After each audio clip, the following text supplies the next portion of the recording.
ada cerita bahwa dalam kebijakan soal rekreasi, kan ada fasilitas rekreasi itu ya di perusahaan gitu ya, bisa membawa keluarganya untuk rekreasi. Outbound gitu ya, outbound atau jalan-jalan gitu ya. Nah, kalau buruh laki-laki dia bisa bawa keluarganya, tapi buruh perempuan tidak bisa bawa keluarganya. Diandaikan nanti buruh perempuan ikut dalam rekreasi suaminya, di kantor suami atau di pabriknya suami. Padahal bayangkan tadi ya soal tunjangan, soal rekreasi, kan bisa aja suaminya ini bekerja informal misalnya, bukan nggak bekerja, atau mungkin juga tidak bekerja. Gitu. Nah, Undang-Undang KIA ini 4 bulan pertama dibayar penuh, 5 dan 6 bulan berikutnya hanya dibayar 75%. Nah, tapi bayangkan ya teman-teman tadi ya, soal masalahnya bukan cuma tidak diberi cuti, juga tidak dibayar gitu. Nah, ini kalau kemudian diperpanjang, taruhlah diberi cuti selama 6 bulan, apakah kemudian pekerja perempuan yang mengambil cuti melahirkan punya penghasilan di rumah? Selamat datang di Power Puan.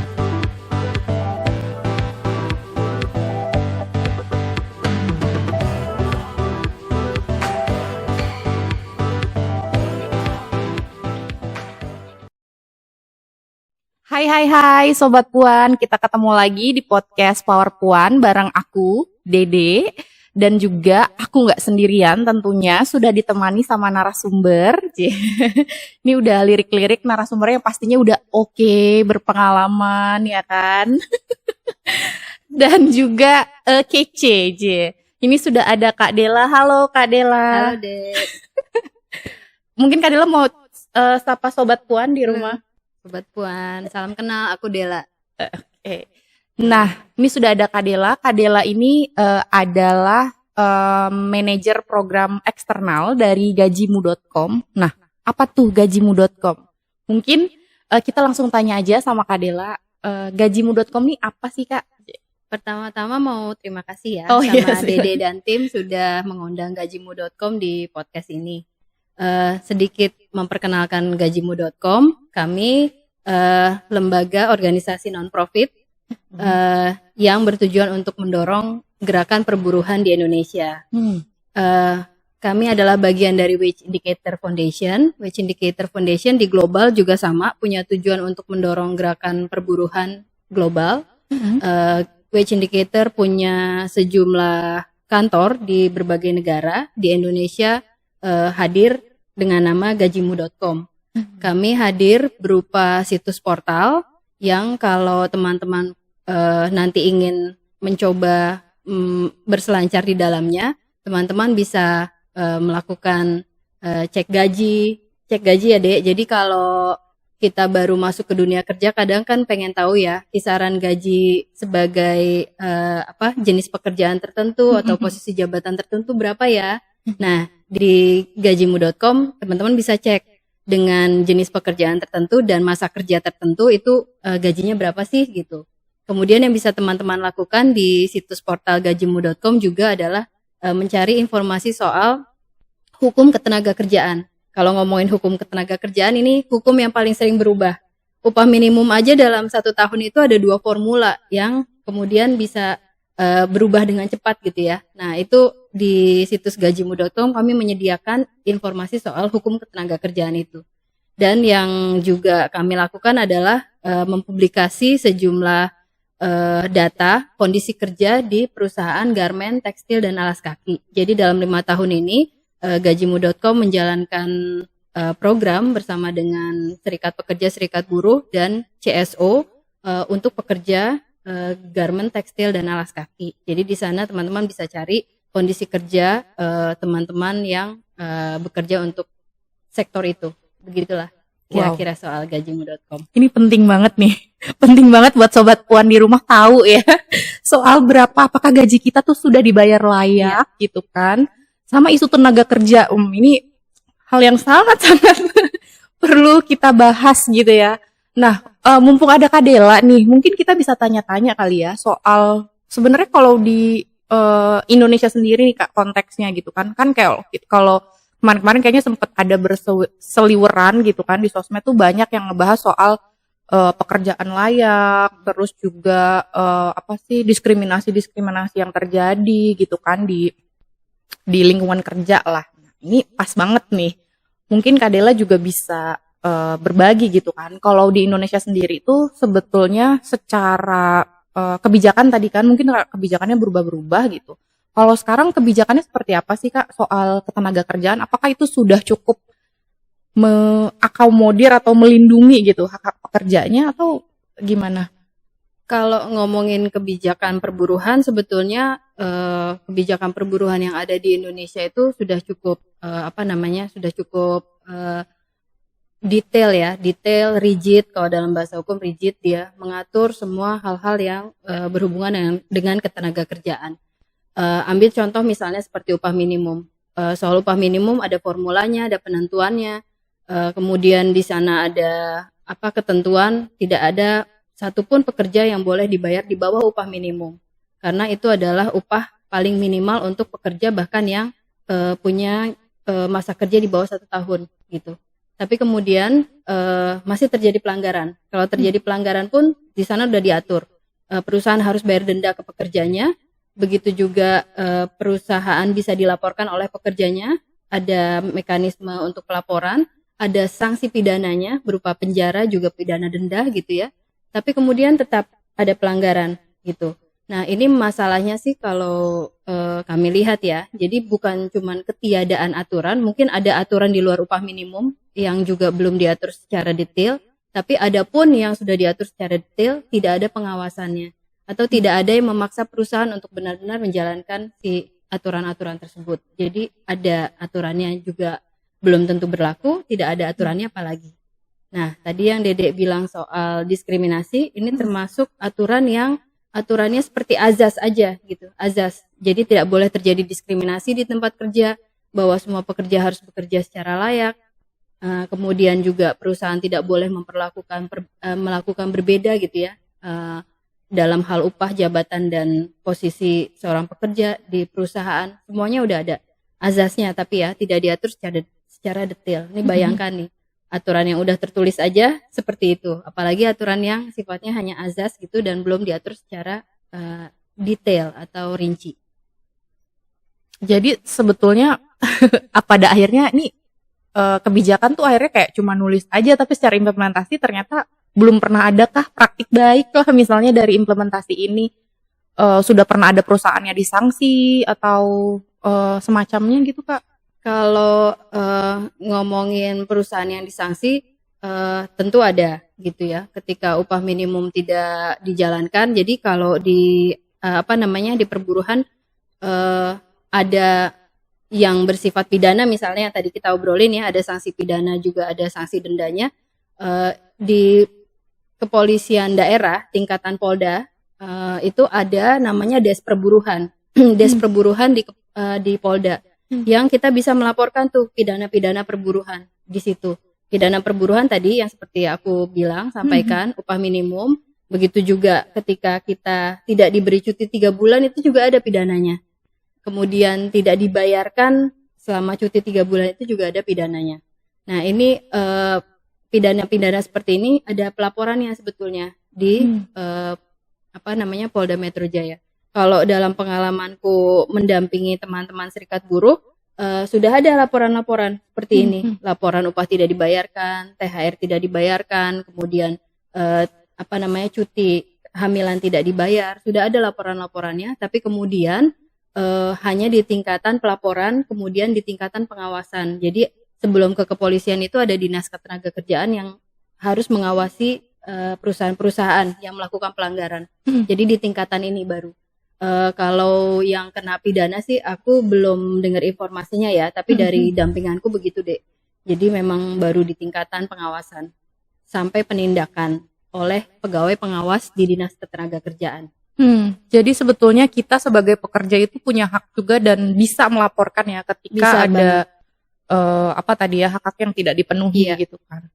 Oke, menarik ya Sobat Puan di rumah. Mungkin Sobat Puan juga mau tahu nih, kalau misalnya pelaporan gitu berarti kita bisa langsung ke Polda aja gitu ya, atau ada nggak sih Kak lembaga-lembaga yang juga mendampingi, misalnya Gajimu juga adakah pendampingan untuk kasus ketenaga kerjaan seperti ini?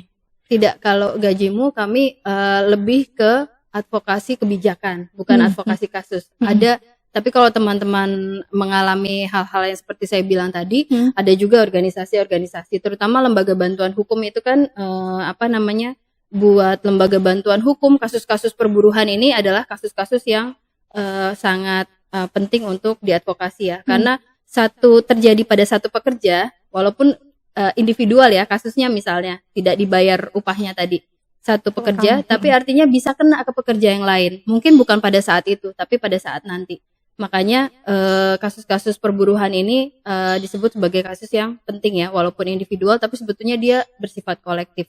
Nah, oleh karena itu sebetulnya ada saluran yang bisa teman-teman ketika terjadi pelanggaran ketenagakerjaan, ada saluran yang bisa teman-teman coba adalah dengan advokasinya serikat pekerja, serikat buruh yang ada di perusahaan. Tapi sekali lagi, tidak semua perusahaan saat ini punya serikat pekerja, serikat buruh.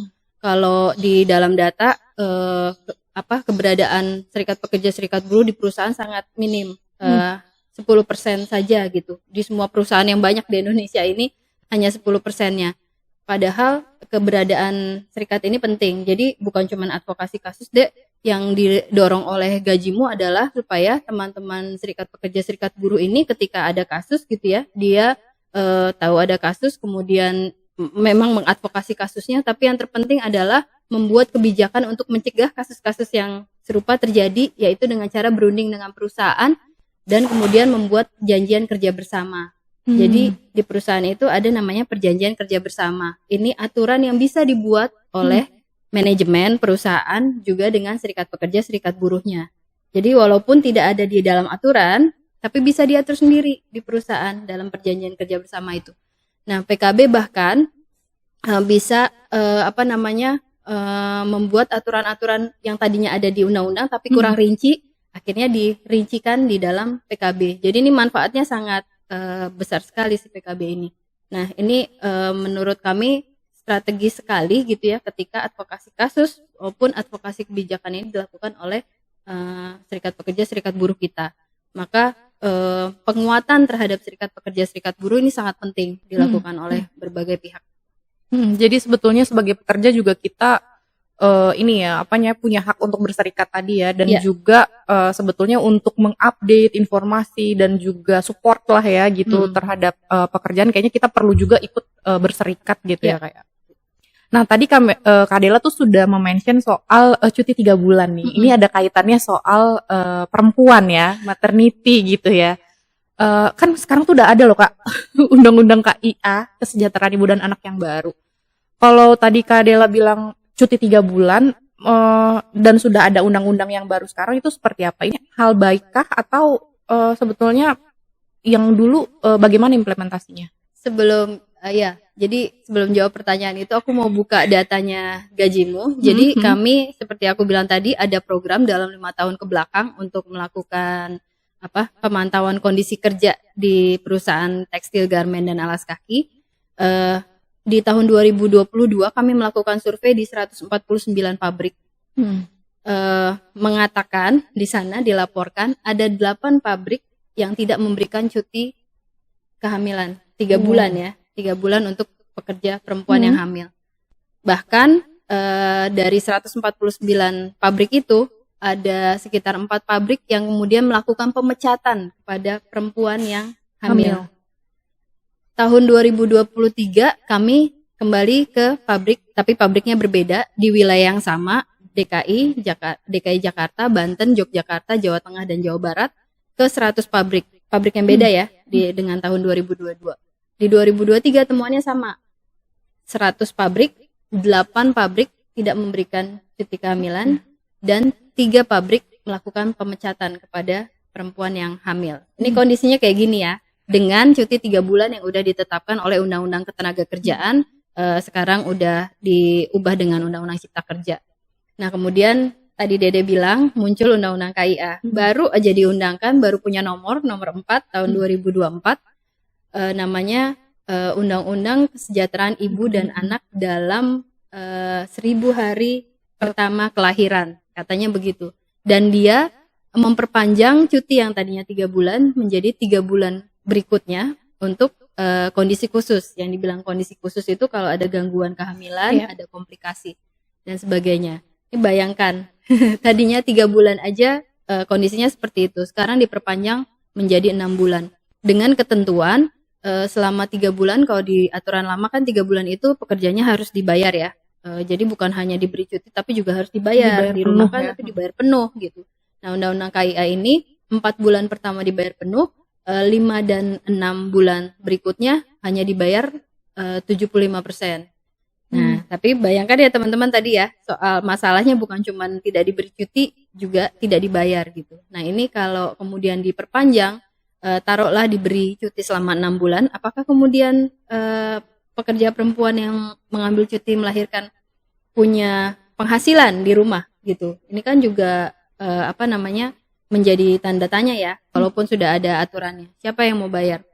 Aku ingat banget ini menjadi perdebatan sebetulnya. Jadi kalau waktu menjadi rancangan undang-undang, gajimu sempat diundang dalam rapat dengar pendapat di komisi aku lupa komisi 10 apa ya 9 waktu itu ya. Kemudian disampaikan bahkan di situ pengusaha sendiri tidak setuju tentunya karena mereka keberatan untuk harus membayar tambahannya itu. Nah, buat buruh sendiri dengan kondisi tanpa pengawasan, tanpa penindakan gitu ya, dan kemungkinan juga tidak dibayar selama sepanjang itu, Serikat Buruh sendiri melakukan penolakan. Jadi sebetulnya ya begini kondisinya begitu. Nah, ini siapa yang kemudian akan melakukan pengawasan di lapangan gitu. Ini kami sih berharap ya, ini bukan cuma ada tertulis dalam undang-undang, tapi juga ada dukungan berbagai pihak ya, terutama oleh negara gitu untuk melakukan monitoring dan pengawasan benar-benar terhadap si pelaksanaan undang-undang ini. Ini sebetulnya menakutkan ya untuk Sobat Puan mungkin di rumah juga, untuk kita semua perempuan yang bekerja gitu, ini sangat-sangat menakutkan dan sedikit menjadi ancaman, nggak sedikit malah besar ya Kak ya. Belum lagi kalau kita ngomongin ini loh Dek, ketika kita cuti melahirkan kembali ke pekerjaan, ini banyak cerita ya di pabrik-pabrik terutama, di kantor juga sebetulnya. Kemudian ketika balik lagi ke pekerjaan, posisinya sudah digantikan oleh orang lain gitu ya. Atau kemudian harus berpindah divisi, jadi tidak ada kepastian kerja juga gitu. Kemudian ketika kembali dari cuti melahirkan, menurut saya sih hal-hal yang kayak gini yang harusnya dipikirin oleh negara ya, untuk memastikan cuti kehamilan ini benar-benar tidak merugikan perempuan gitu. Iya, karena tadi ya kalau perusahaan kan yang dicari adalah keuntungan gitu kan. Kalau misalnya perempuannya pun lama gitu kan, cuti selama 6 bulan gitu kan, tadi dengan kondisi tertentu gitu, dia kan harus mencari pengganti, tetap membayar penuh. Lalu juga ini juga jadi hal yang ancaman juga bahwa perusahaan akhirnya tidak mau mempekerjakan perempuan apalagi yang sudah menikah gitu, karena berpotensi hamil, melahirkan, cuti dan yang lain-lainnya gitu. Atau kemudian jadi larangan ya, ketika sudah diterima. Itu pernah pengalaman ya, aku menerima pengaduan gitu, bahkan di sebuah kantor lembaga negara loh. Kemudian sebelum dia jadi PNS, dia masih CPNS. Sepanjang jadi CPNS itu ada peraturan tidak tertulis tapi disebutkan kepada calon PNS-nya untuk tidak hamil selama menjadi CPNS. Itu menjadi penilaian ketika nanti dia mau naik jadi PNS. Oke. Lagi-lagi ya, perempuan lagi yang jadi korban. Dan sulit ternyata hidup jadi perempuan ini ya.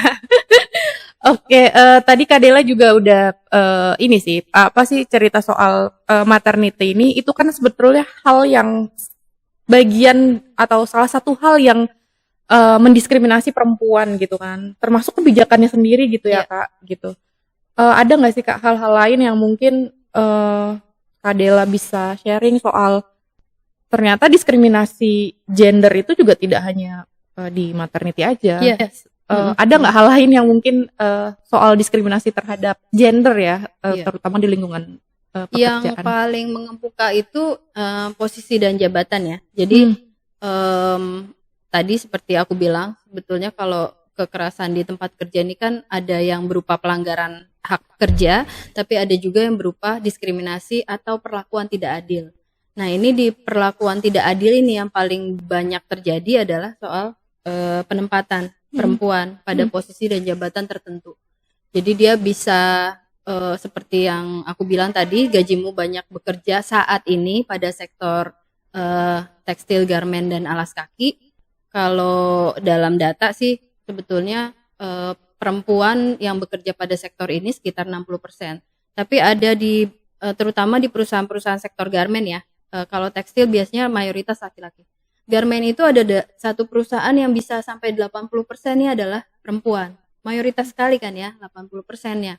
Tapi kemudian kalau kita ngelihat dalam posisi dan jabatannya segitu banyak perempuan, tapi kemudian yang diambil sebagai kepala bagian atau line, kalau teman-teman menjahit itu pasti ada kepala lainnya satu. Jadi satu line itu jahit semua, tapi ada kepala lainnya.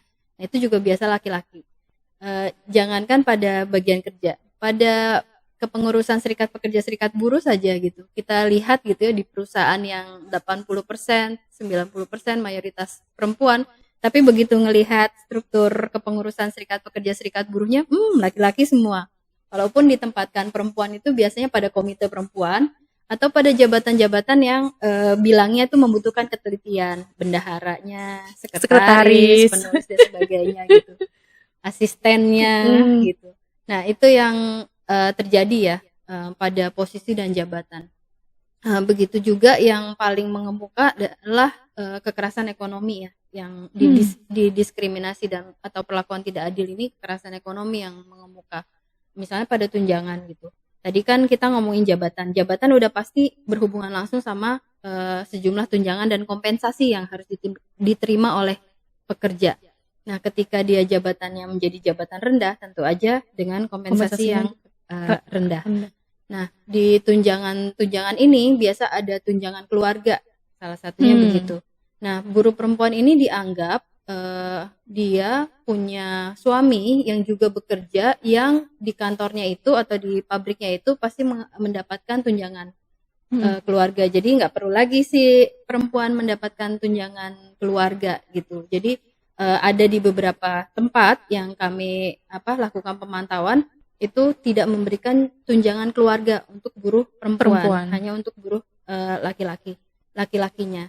Di masalah yang paling sebetulnya bisa dihindari misalnya ya, kalau tunjangan itu tadi berhubungan sama langsung dengan dengan finansial perusahaan ya, ada juga masih berhubungan sama finansial perusahaan, tapi sebetulnya bisa dihindari. Ada cerita bahwa dalam kebijakan soal rekreasi, kan ada fasilitas rekreasi itu ya di perusahaan gitu ya, bisa membawa keluarganya untuk rekreasi, outbound gitu ya, outbound atau jalan-jalan gitu ya. Nah, kalau buruh laki-laki dia bisa bawa keluarganya, tapi buruh perempuan tidak bisa bawa keluarganya. Diandaikan nanti buruh perempuan ikut dalam rekreasi suaminya, di kantor suami atau di pabriknya suami. Padahal bayangkan tadi ya soal tunjangan, soal rekreasi, kan bisa aja suaminya ini bekerja informal misalnya, bukan nggak bekerja. Atau mungkin juga tidak bekerja gitu. Jadi semuanya hanya mengandaikan kalau perempuan ini adalah pekerja tambahan, sementara laki-laki itu adalah pekerja utama, tulang punggung keluarga. Maka segala tunjangan, segala fasilitas harus diberikan kepada dia, tapi tidak kepada buruh perempuan. Nah, di tataran negara pun melakukan hal yang sama, Dek, bukan cuma di tataran perusahaan. Ini soal potongan pajak, pajak penghasilan PPH. Jadi buruh perempuan itu dianggap lajang, kemudian punya potongan pajak yang cukup tinggi daripada buruh laki-laki yang berkeluarga. Karena kalau dia buruh laki-laki berkeluarga dianggapnya punya sejumlah tanggungan, jadi potongan pajaknya rendah daripada buruh perempuan yang dianggapnya dipotong pajaknya di penghasilannya suami. Lagi-lagi begitu ya. Nah, bahkan di aturannya, walaupun kemudian waktu pernah mendengar gitu ya, sejumlah orang melakukan gugatan pada aturan negara ini. Kemudian yang berwenang bilang ya itu karena undang-undang perkawinan kita sendiri mengatakan seperti itu, suami adalah kepala rumah tangga dan istri adalah ibu rumah tangga gitu. Jadi itu yang mendasari penghitungan mereka. selain itu juga dikatakan bahwa ya kan ada ayat selanjutnya yang bilang di aturan itu yang bilang ya kalau misalnya suami istri adalah si perempuan ini adalah tulang punggung keluarga, ya dia harus melapor bahwa dia tulang punggung keluarga. Tapi kemudian ini kan jadi belibet ya. Jadi di sebuah kawasan Berikat Nusantara di Cakung gitu ya.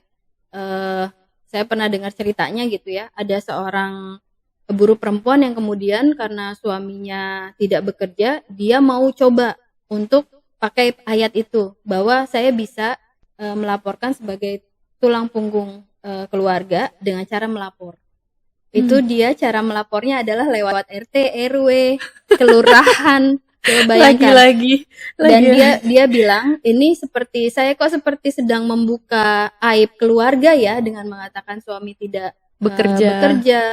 Terus ya akhirnya buka aib keluarga pun tapi berjenjang gitu loh tingkatannya. Semuanya jadi tahu gitu ya, pihak-pihaknya dari RT, RW, kelurahan, terus kemudian ke perusahaan dulu, baru perusahaan ke kantor pajak bersama dia gitu. Tapi bayangkan ya, itu yang harus dilalui oleh seorang perempuan untuk mengatakan dirinya adalah tulang punggung keluarga gitu. Ini aku udah agak-agak sedikit pusing ya ngobrolin soal ketenaga kerjaan ini.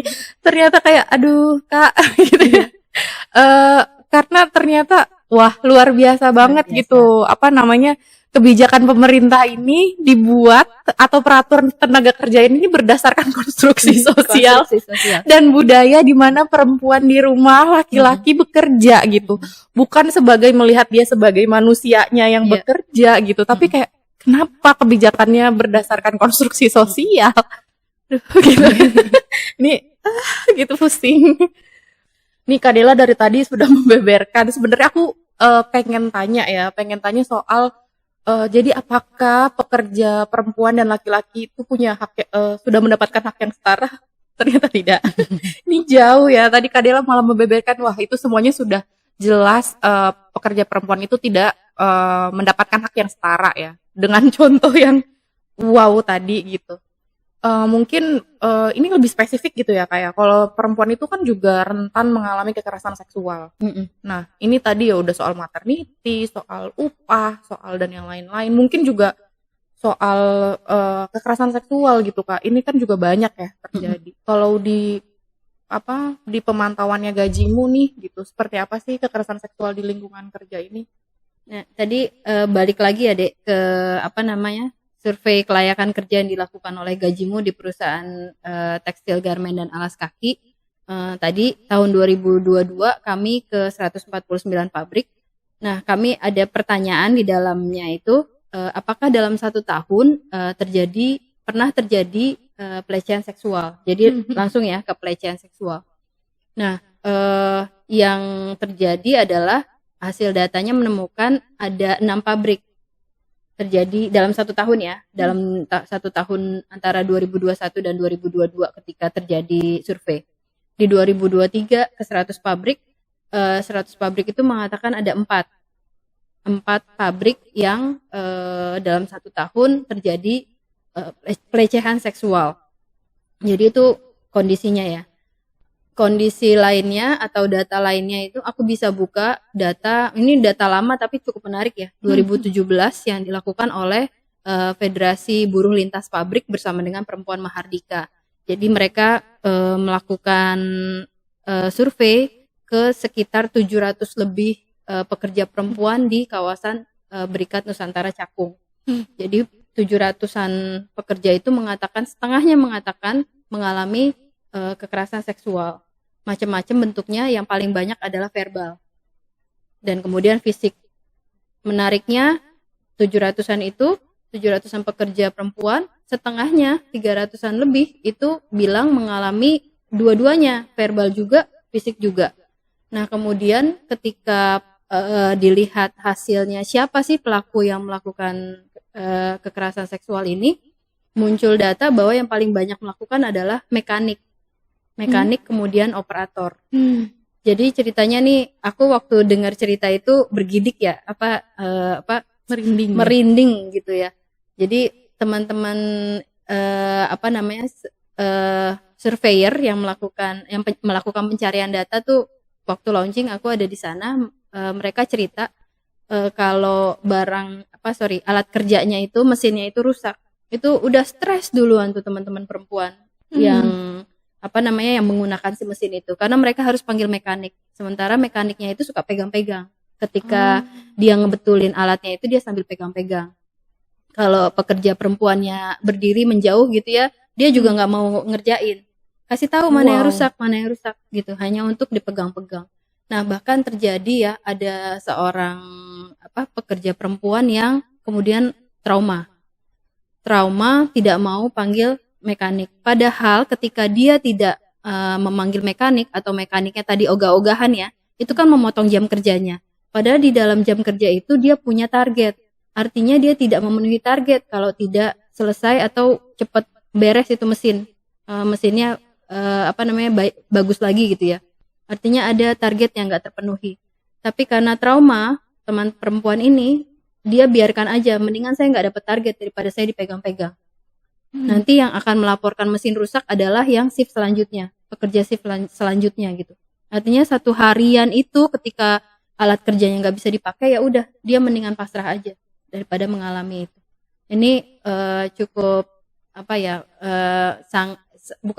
sangat mengejutkan seperti saya bilang tadi ya, Dek.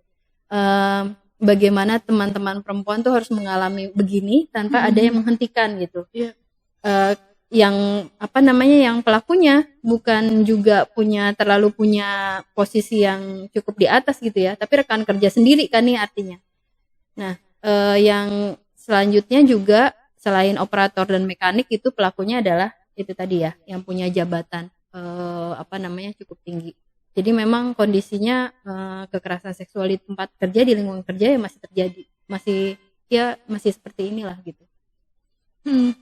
Ini cerita yang aku dengernya juga ini ya, selain marah juga sedih gitu kan, karena perempuan diposisikan di dalam perusahaan pun di posisinya rendah gitu, dan rentan mengalami kekerasan, dan sangat-sangat mudah sekali gitu kan mendapatkan kekerasan seksual, bahkan untuk teman sendiri, apalagi sama yang jabatannya lebih tinggi ya kayak. Iya, apalagi yang jabatannya lebih tinggi.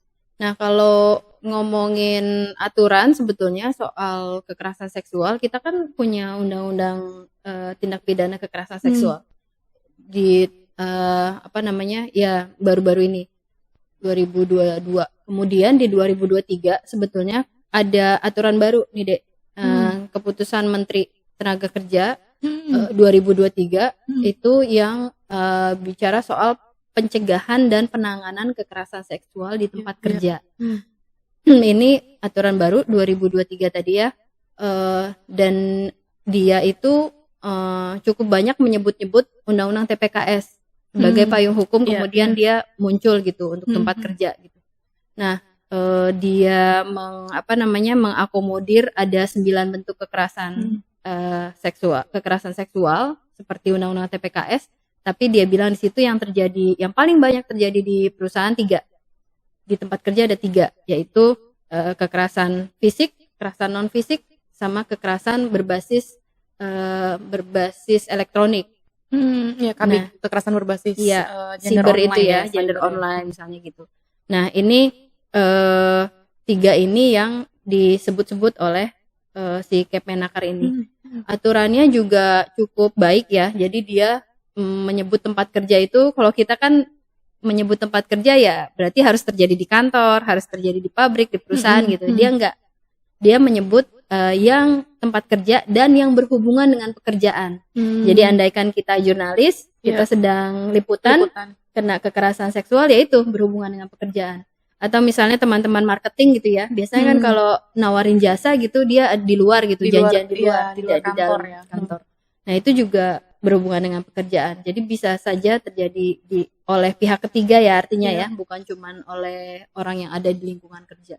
Cukup baik sih dia, artinya tadi ya mengakomodir undang-undang TPKS kita, terus kemudian ada juga aturan yang yang melihat secara luas soal kekerasan seksual, komprehensif. Nah, tapi ada catatan juga. Tentu ada catatan juga. Ada tapinya. Ada tapinya juga. yang cukup disayangkan ya kalau kita melihat aturan si Kepmenaker ini ya, dia menyebut cuti yang diberikan kepada, jadi ada tuh cuti tuh buat korban kekerasan seksual. Cuman disebut di situ adalah yang diberikan adalah cuti sakit. Nah ini teman-teman kemudian membaca ini, jadi ada gajimu.com kemarin diundang oleh teman-teman Serikat Pekerja Nasional gitu, SPN ya.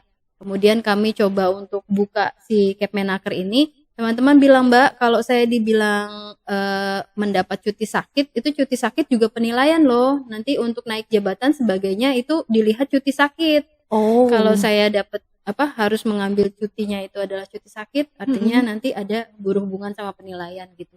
Harusnya jelas aja, bilang aja itu memang cuti yang diberikan, cuti istirahat yang diberikan kepada korban kekerasan seksual gitu yang terjadi di lingkungan kerja. Nah, yang kedua ada lagi masalah pada pembentukan satgas. Jadi Kepmenaker ini menyebut di perusahaan-perusahaan nanti wajib ya, di perusahaan-perusahaan itu wajib punya satuan tugas untuk pencegahan dan penanganan kekerasan seksual di tempat kerja.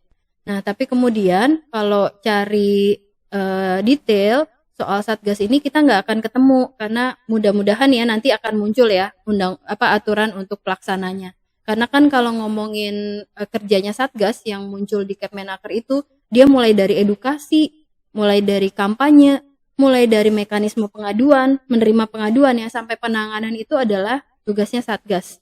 Tapi bagaimana kita memastikan orang-orang yang ada di satgas ini benar-benar orang yang pas gitu, orang-orang yang pas, orang-orang yang punya kapasitas gitu.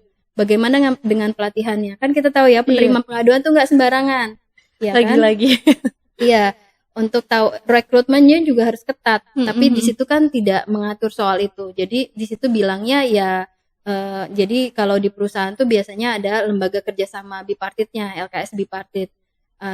Orang-orang dari perusahaan, perwakilan perusahaan sama perwakilan buruh itulah di LKS bipartit yang akan jadi anggota satgas. Kita nggak tahu orangnya seperti apa. Jangan-jangan juga pernah jadi pelaku kekerasan seksual gitu. Juga bagaimana mereka diberi peningkatan kapasitas ya untuk jadi seorang penerima pengaduan sampai menangani, sampai memberi edukasi gitu.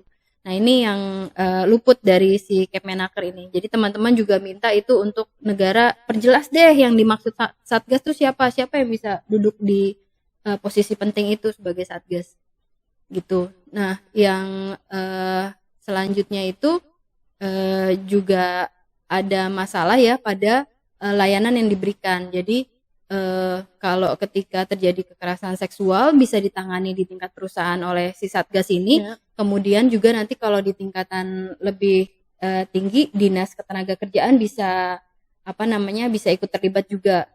Kalau misalnya nanti ada pidananya, bisa juga ke kepolisian pakai undang-undang TPKS itu tentunya kan. Kalau Kepmenaker kan dia nggak nggak soal pidana ya, tapi soal di tempat kerja. Nah kalau misalnya nanti sudah ke dinas tenaga kerja, dinas di situ diberi sebagian tugas, tapi kemudian ada salah satu tugasnya dinas adalah juga memberi layanan kepada terduga terlapor. Jadi pelaku terduga terlapor ini ketika ada masalah pada hak kerjanya yang sehubungan dengan kekerasan seksual, dia bisa dapat layanan juga oleh dinas. Jadi bukan cuma si korban aja yang bisa dapat layanan oleh dinas, tapi juga si terduga terlapor. Ini layanan yang kelihatannya sih pengen ini ya, menempatkan hak asasi manusia, tapi kan penempatan hak asasi manusia juga bukan buat kamu satu, buat aku satu gitu ya. Kan itu bukan keadilan substantif, tidak seperti itu gitu ya harusnya. Nah, si Kepmenaker menyebut begitu. Jadi layanan dinas itu bisa diberikan kepada si pelaku juga, kedua belah pihak ini. Tapi juga layanan itu kan baru ada di dinas kan. Kalau misalnya di tingkat perusahaan sebenarnya ada ketika terjadi ada pelanggaran hak kerjanya. Gitu. Enggak, maksudnya kayak kalau misalnya korban itu mengalami kekerasan seksual, misalnya, apakah perusahaan juga memberikan pendampingan atau pemulihan gitu loh, Kak? Ya, itu tugasnya Satgas tadi tuh, yang pendampingan, pemulihan, sampai penanganan. Kalaupun nanti perlu ke kepolisian juga didampingin oleh Satgas dari perusahaan ya. Jadi memang aturannya sih sudah cukup baik ya, tapi tadi itu ada sejumlah catatan-catatan gitu.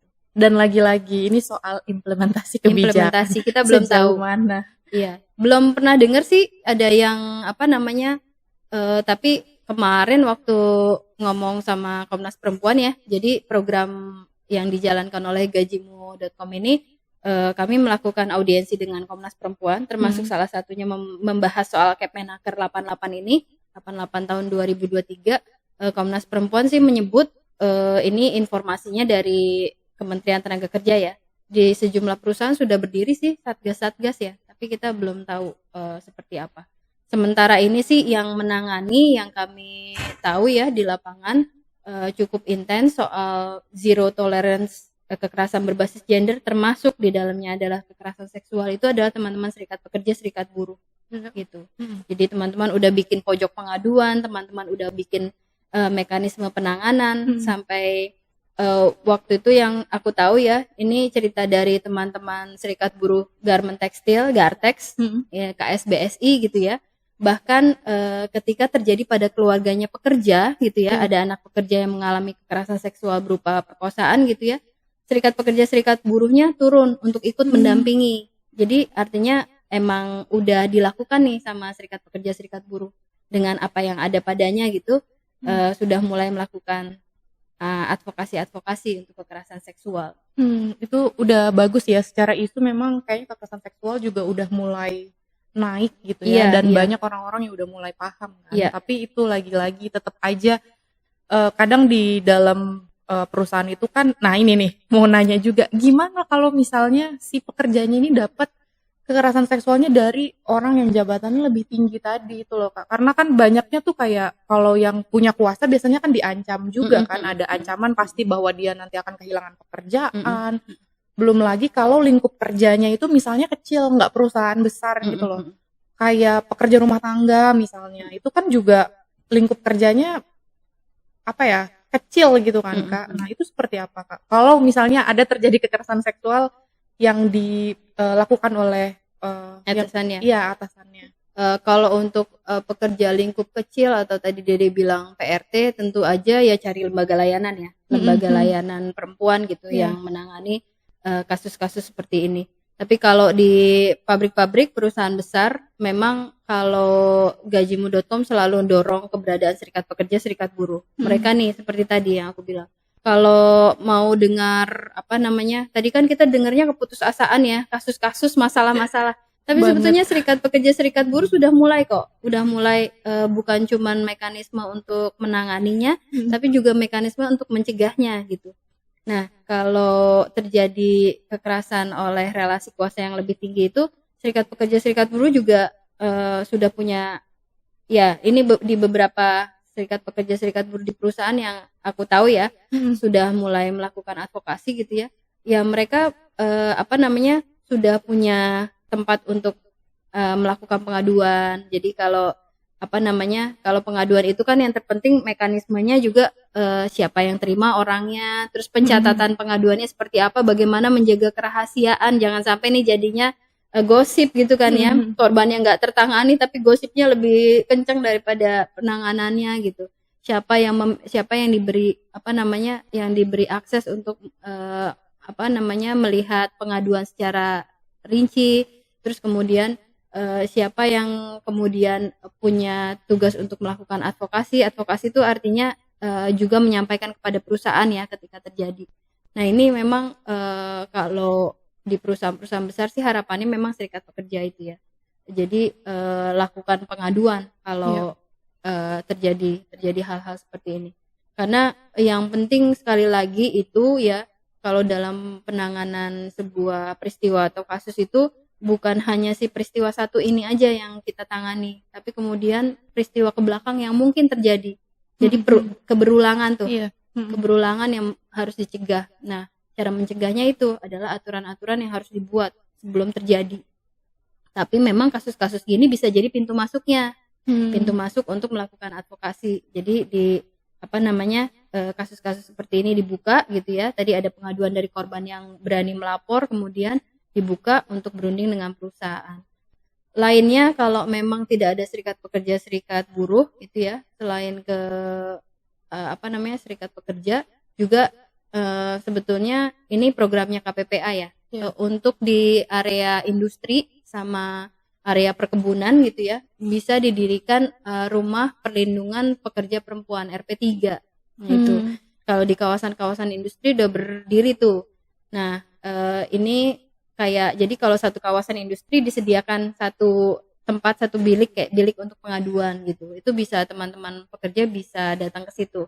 Karena mereka ini di bawah KPPA tadi Adik ya. Mereka ini kemudian punya nyambung dengan layanan yang ada di dinas PPA, PPA setempat gitu. Jadinya bisa akses untuk akses medis misalnya, ya kan, akses untuk psikologis, untuk hukumnya, untuk rumah amannya, satu pintu udah ada di situ. Jadi ini juga bisa dimanfaatin tuh Dek.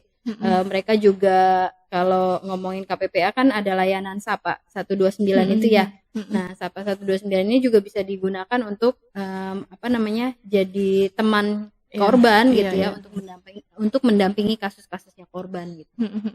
Ini menarik ya sebenarnya ngomongin soal serikat buruh ini Kak, serikat buruh gitu ya. Karena kalau mau ngomong tadi Kak Dila juga dijelaskan yang berserikat itu juga hanya sedikit gitu kan. Dan yang tadi banyak di-highlight atau kayaknya mungkin aku nggak tahu ya, ini aku aja atau teman-teman sobat puan di rumah juga kalau ngomongin serikat buruh pasti konotasinya akan ke teman-teman pekerja yang di pabrik gitu kan. Nah, gimana sama teman-teman pekerja yang buruh-buruh yang bekerja di perkantoran? Kita ngomong buruh juga ya, karena buruh itu kan pekerja gitu. Karyawan gitu yang bekerja di perkantoran. Karena keseringannya gitu kalau aku dengar yang dari di sosmed, mereka itu biasanya untuk mengadukan kasus kekerasan yang dialami harus viral gitu. Jadi bukan yang berserikat, atau mereka juga sebenarnya nggak paham gitu loh Kak soal serikat buruh, karena dianggapnya tadi serikat buruh hanya ada untuk karyawan pabrik gitu. Gimana tuh Kak? Iya, karena memang aturannya itu bilang kalau pekerja di satu perusahaan dengan minimal 10 orang saja bisa mendirikan serikat pekerja serikat buruh. Artinya kalau di kantoran di gedung-gedung itu kan 10 ada lah ya, atau di startup yang kecil bahkan itu juga ada lah, 10 orang mah ada gitu, harusnya bisa mendirikan serikat pekerja serikat buruh. Tapi masih belum populer Dek, karena menganggapnya serikat pekerja serikat buruh ini fungsinya belum dipahami benar-benar gitu. Padahal kemudian kalau kita lihat ya, punya fungsi yang besar tadi ya, punya fungsi yang banyak. Nah, ini kekuatan kolektifnya serikat pekerja serikat buruh ini sebetulnya ya, ini bisa jadi jawaban untuk perjanjian-perjanjian kerja individual, perseorangan. Kalau kita kan mau kerja biasanya kita masuk sendiri ke ke kantornya HRD gitu ya. Kita ngomong sendiri dengan HRD. Jadi individu ketemu dengan memang gitu. Individu tapi dia perusahaan nih, wajahnya perusahaan gitu. Tapi kita sebagai individu. Nah, serikat buruh sebetulnya berfungsi seperti itu untuk menghindari yang individualisme ini, yang sifatnya individual, tidak punya cukup daya tawar gitu ya, menaikkan daya tawarnya individual dengan cara kolektif. Jadi ngomong atas nama kolektif, bersama-sama gitu, nggak sendiri-sendiri. Kalau masuk ke ruang HRD atau masuk ke perundingan itu nggak sendiri, tapi bawa kepentingan satu kelompok itu, si serikat pekerja serikat buruh. Nah, ini kurang disadari, serikat pekerja serikat buruh kurang populer juga. Nggak semuanya punya serikat pekerja serikat buruh, hanya yang kedengerannya gitu ya, hanya yang di pabrik-pabrik. Tapi sebetulnya enggak, di berbagai tempat itu sebetulnya udah ada, tapi mungkin namanya serikat karyawan, serikat komunitas itu ya gitu ya. Itu sebetulnya juga cikal bakal dari serikat buruh, walaupun yang namanya serikat buruh ya harus daftarkan ke Dinas Tenaga Kerja, harus dapat pendaftaran Dek. Serikat buruh itu. Iya, harus didaftarkan di Dinas Tenaga Kerja. Jadi dia bisa berbentuk, nanti dia bisa juga bergabung gitu ya, serikat pekerja satu perusahaan bisa bergabung afiliasinya ke nasional, ada dengan federasi apa gitu ya, ada dengan konfederasi apa gitu, atau ada juga yang ada di internasional gitu, bisa bergabung. Misalnya dia adalah serikat pekerja serikat buruh yang federasinya tertentu, garmen tekstil gitu ya. Nanti bisa ketemu dengan afiliasi internasional yang sama-sama mengerjakan brand tertentu. Solidaritasnya bisa muncul tuh karena dia sama-sama mengerjakan satu brand gitu ya, satu merek tertentu gitu. Nah ini sebetulnya kekuatan kolektifnya tadi ya, tambah besar sampai ke internasional gitu. Cuma memang tidak terlalu disadari si fungsinya serikat buruh, keberadaannya juga kurang disadari dan tidak populer. Makanya tadi aku bilang ya, sekarang ini belasan persen lah dari seluruh pekerja di Indonesia ini yang kemudian bergabung dengan serikat pekerja serikat buruh. Kalau ada yang ngeluarin data malah di bawah 10% gitu. Kecil banget Kecil ya sekali. Dan sedikit padahal kayaknya orang Indonesia banyak banget kan gitu yang pekerja Indonesia banyak sekali. Dan mungkin buat sobat puan di rumah juga bisa ngecek gitu ya ke perusahaannya, apakah perusahaannya punya serikat buruh gitu. Kalaupun nggak punya mungkin sudah mulai, ini informasinya penting karena tadi Kak Deli juga sudah sampaikan kan bahwa serikat buruh ini kan juga punya fungsi yang begitu besar dan berpengaruh sebetulnya. Jadi mungkin sobat puan di rumah bisa menginisiasi untuk bergabung atau juga membuat serikat buruh gitu ya. Tambahan lagi ada sebetulnya juga serikat pekerja serikat buruh itu nggak hanya bisa dibentuk di satu perusahaan. Sekarang makin banyak yang menjamur serikat pekerja di luar perusahaan. Oh, seperti apa maksudnya? Jadi dari berbagai perusahaan gabung di satu jadi serikat satu pekerja. gitu ya. Contohnya sindikasi, kalau pernah dengar serikat sindikasi itu untuk media kreatif. Teman-teman LSM juga banyak di situ. Saya salah satu anggotanya. Gitu. Sindikasi ini kan dia bisa jurnalis dari media apa gabung ke sindikasi. Kayak aku kerja untuk gajimu.com, aku gabung di sindikasi. Kerja di LSM apa, gabung ke sindikasi. Iya, gitu. Jadi bukan hanya di dalam perusahaan, tapi undang-undangnya juga bilang bisa di luar perusahaan. Nah, ini untuk perusahaan-perusahaan yang sulit sulit menerima keberadaan serikat buruh ya. Mungkin ini salah satu di kota-kota besar terutama ya. Ini mungkin bisa jadi salah satu jalannya gitu. Yang penting teman-teman ini menggunakan kekuatan kolektivitas bersama gitu ya. Walaupun nanti mungkin berunding dengan perusahaan yang nggak bisa karena dia ada di luar, tapi teman-teman yang ada ini gitu bisa diedukasi gitu, bisa dapat perlindungan ketika nanti terjadi apa-apa gitu, karena dia punya serikat pekerja serikat buruh, dia anggotanya si serikat pekerja ini. Oke, nah ini penting juga ya buat sobat puan di rumah, mungkin juga bisa tadi ya ada serikat sindikasi, ini sekalian iklan ya. Ibu sekalian iklan. Nah, Kak Dela, ini kalau tadi kita ngomongin soal semua yang udah kita obrolin itu kan banyaknya kayaknya menakutkan ya untuk perempuan gitu kan. Ancaman, ketakutan dan yang lain-lain, dan merasa kayaknya bekerja di Indonesia sebagai perempuan ini sangat-sangat tidak aman. Mungkin ada nggak sih tips-tips dari Kak Dela nih untuk sobat puan di rumah atau perempuan-perempuan di Indonesia jika ingin mengakses pekerjaan tuh yang aman seperti apa untuk menghindari kekerasan ya tadi? Iya, ini mengandaikan teman perempuan bisa milih ya mau kerja di mana. Jadi dia bisa lihat. Tapi memang ya harus ada pencegahannya kan ya. Untuk aman yaitu ketika pertama kali melihat lowongan ya, ini kan kita pertama kali tuh kalau mau cari pekerjaan pasti cari lowongannya. Benar-benar memastikan itu adalah perusahaan terdaftar, perusahaan yang memang berbadan hukum, gitu. Jadi sudah ya bonus lah ya kalau sudah berlangsung lama gitu dia usahanya, udah berlangsung lama. Selain itu juga ketika nanti kita di proses-proses rekrutmen biasanya kan melihat ya bagaimana kerjanya perusahaan. Kan kita punya kesempatan untuk bertanya ya teman-teman ya. Kesempatan untuk bertanya gunakan ketika wawancara. Sebetulnya perusahaan ini bergerak di bidang apa, untuk memastikan hal-hal yang kayak begitu. Bagaimana hak-hak saya nantinya itu juga bisa waktu wawancara. Kemudian yang selanjutnya adalah ketika memang sudah diterima nanti kan juga ada perjanjian kerja ya, kontrak gitu, kontrak kerja yang harus dibaca dulu. Silakan dibaca dulu, bukan silakan, ini harus wajib dibaca dulu. Jadi di situ di perjanjian kerja selalu ada hak dan kewajiban kedua belah pihak, bukan cuma hak dan kewajiban kita sebagai pekerja, tapi hak dan kewajibannya perusahaan juga ada di situ. pastikan benar-benar teman-teman memahami, tanya kalau nggak paham. Atau ada yang melanggar aturan ketenagakerjaan, kalau sebetulnya sih secara otomatis ya perjanjian kerja kita itu ketika ada yang melanggar ketentuan perundang-undangan itu harusnya otomatis batal demi hukum. Tapi kan ya biasanya ya demi sekedar bekerja gitu ya. Kemudian karena harus ada yang dihidupi segala macam, kita suka abai itu pada hal-hal yang kayak begitu.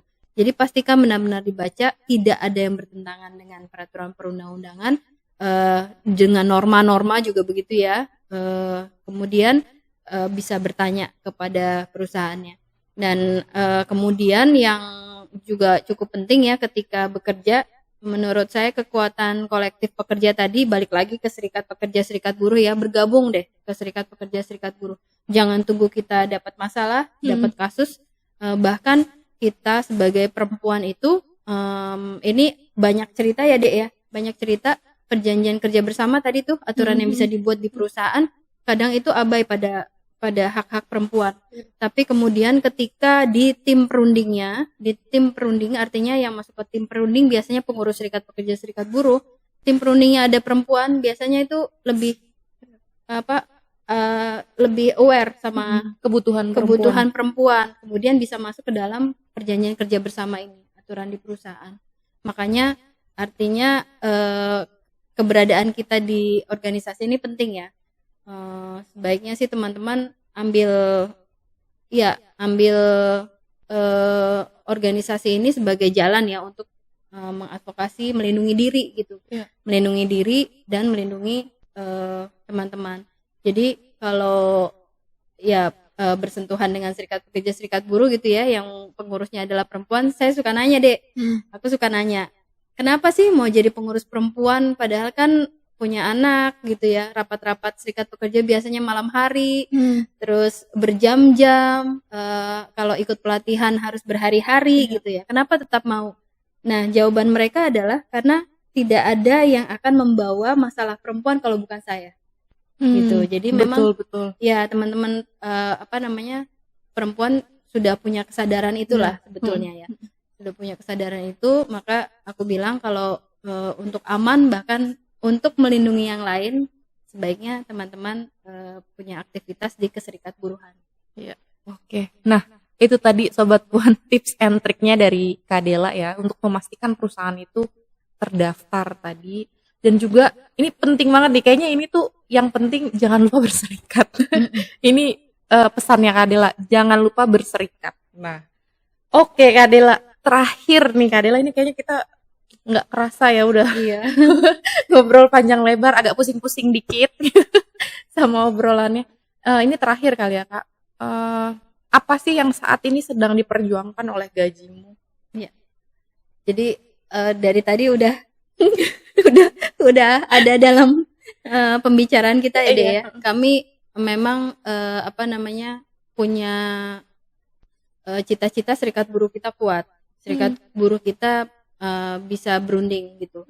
Maka kemudian yang dilakukan Gajimu dalam pekerjaannya adalah menyediakan informasi dan data. Jadi tadi ya, seperti misalnya Gajimu punya data pada pelanggaran kondisi ketenagakerjaan yang sudah tertulis normatif, ada sanksinya tapi masih dilanggar, itu kami kembalikan setelah dapat data di satu perusahaan, kami kembalikan lagi ke perusahaannya supaya serikat buruhnya bisa berunding dengan menggunakan data ini. Jadi advokasi berbasis data, ada datanya. Terus kemudian juga di tingkatan nasional ya, bukan cuma di tingkatan pabrik, kami juga punya sejumlah data, misalnya soal kesenjangan upah. Tadi kita ngomongin kesenjangan upah, saya lupa untuk menyampaikan data ini. Kalau temuan di Gajimu di tahun 2022 ada 19% kesenjangan upah, gap upah antara laki-laki dan perempuan pada posisi kerja yang sama. Jadi posisinya sama-sama sewing misalnya, sama-sama menjahit pakaian jadi, tapi laki-laki lebih tinggi daripada perempuan. Sama-sama engineering, tapi beda upahnya. Ada gap 19%. Di tahun 2023 berkurang sekitar 2,5%, tapi artinya masih ada gitu, bukan tidak ada ya. Kesenjangannya masih tetap ada. Makanya kami berharap data-data ini bisa digunakan oleh serikat pekerja, serikat buruh, juga oleh berbagai pihak untuk melakukan advokasi gitu ya, supaya kondisi kerja pekerja ini lebih baik ke depan gitu. Itu perjuangan ya yang dilakukan oleh Gajimu dengan pekerjaannya. Dan itu akan jadi perjuangan yang panjang ya. Iya, pasti. Tapi kan kita bersama-sama ya. Iya. Nah, itu tadi ya. Semoga ke depannya nih harapannya di pemerintah baru nih Kak, pemerintahan baru, semoga tadi ya implementasi kebijakan yang sudah ada bisa dilaksanakan dengan baik ya. Oke Kak Dela, terima kasih banyak sudah hadir di podcast Power Puan. Nah Sobat Puan, itu tadi obrolan-obrolan terkait tenaga kerjaan dan juga perlindungan pekerja. Terima kasih banyak sudah menonton podcast hari ini. Dan kalau Sobat Puan ada pertanyaan, boleh sekali bisa taruh pertanyaannya di komen, atau kalau Sobat Puan juga mau memberikan tanggapan juga bisa, dan Sobat Puan juga bisa memberikan rekomendasi kira-kira obrolan atau topik bahasan selanjutnya itu apa ya yang seru atau Sobat Puan ingin tahu. Jangan lupa untuk follow semua sosmednya YKP dan juga gajimu.com. Nah, ini kita tulis ini informasinya. Terima kasih banyak, sampai ketemu lagi di episode selanjutnya. Bye bye.